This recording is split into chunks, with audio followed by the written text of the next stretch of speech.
मेरे भाई तलाक के 4 साल बाद पत्नी मिली होटल में, फिर पति ने क्या कहा देखो या इस वीडियो को, फिर कमेंट करके जरूर बताना यार। ज्योति तुम रवि तुम यहाँ वेटर की जॉब करती हो? हाँ, तुमने तो मुझसे डिवोर्स के बाद किसी एनआरआई लड़के के साथ शादी। मैंने किसी से शादी नहीं की।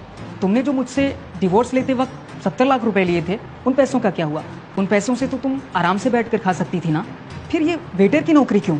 नहीं बचा कुछ भी, सब बर्बाद हो गया। क्या 3 साल पहले जब तुमने मुझसे डिवोर्स लिया और 70 लाख रुपए लिए तो तुमने मेरे परिवार को कितना परेशान किया था? मेरी माँ रोज रोती थी। अरे हमने अपना मकान गिरवी रखकर तुम्हें वो पैसे दिए थे जिसका लोन मैं आज भी चुका रहा हूँ। तुम कह रहे हो कि तुम्हारे पास कुछ भी नहीं बचा। मैं ये नहीं मान सकता। और तभी मैंने तुमसे लव मैरिज की थी। हमेशा तुम्हारे खिलाफ मेरे कान भरते रहते थे। वो हमेशा बोलते थे कि वो मेरी किसी बहुत अमीर और बहुत हैंडसम लड़के से शादी कराएंगे जो मुझे रानी की तरह रखेगा। मेरा भाई भी हमेशा तुम्हारे खिलाफ बोलता था कि तुम हमेशा एक लूज़र रहोगे लाइफ में। तो क्या सच में मैं एक लूज़र हूँ? नहीं, बिल्कुल नहीं। मैं उनकी बातों में आ गई थी रवि, और फिर जैसा मेरे घर वाले कहते गए मैं वैसा करती गई। मैंने तुम्हारे और तुम्हारी फैमिली के खिलाफ दहेज का झूठा केस डाल दिया। अरे तुमने तो कभी मुझसे ऊंची आवाज़ में बात तक नहीं की।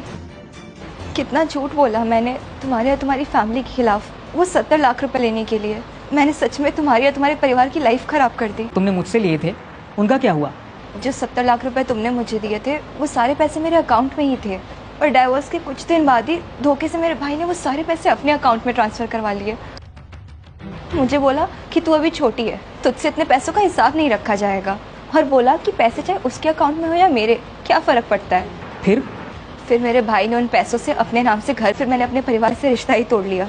पर तुमने शादी क्यों नहीं की अभी तक किसी से? क्योंकि मुझे बस हमेशा तुम्हारी याद आती थी।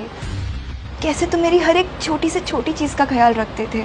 तुमने मुझे कभी किसी भी चीज़ की परेशानी नहीं होने दी। मुझसे कितना प्यार करते थे तुम, कितनी खुश थी मैं तुम्हारे साथ, और मैंने दूसरों की बातों में आकर खुद का ही घर खराब कर लिया। मैं सच बताऊं तो मैं बहुत खुश था तुम्हारे साथ, और मैंने कभी सपने में भी नहीं सोचा था कि तुम मुझसे डिवोर्स लोगी। हाँ मानता हूँ, जब रिश्तों में प्यार ना हो, विश्वास ना हो, खुशी ना हो तो अलग होना ही सही होता है। पर हमारी शादी में शायद इन सब चीज़ों की कभी कोई कमी थी। पर तुम्हारे साथ इतना सब कुछ हो गया, तुमने कभी कुछ बताया क्यों नहीं? क्योंकि मैं कभी तुम्हारे सिवा किसी को अपने साथ सोच ही नहीं सकता। क्या हम फिर से एक साथ रह सकते हैं? सर आप बेटी ज़्यादा सोचने की जरूरत नहीं है। बहुत खुशनसीब होते हैं वो लोग जिनके रिश्ते टूटने के बाद फिर से जुड़ पाते हैं। मेरी एक बात हमेशा याद रखना, कभी भी तुम दोनों के बीच में ना किसी तीसरे को मत आने देना, चाहे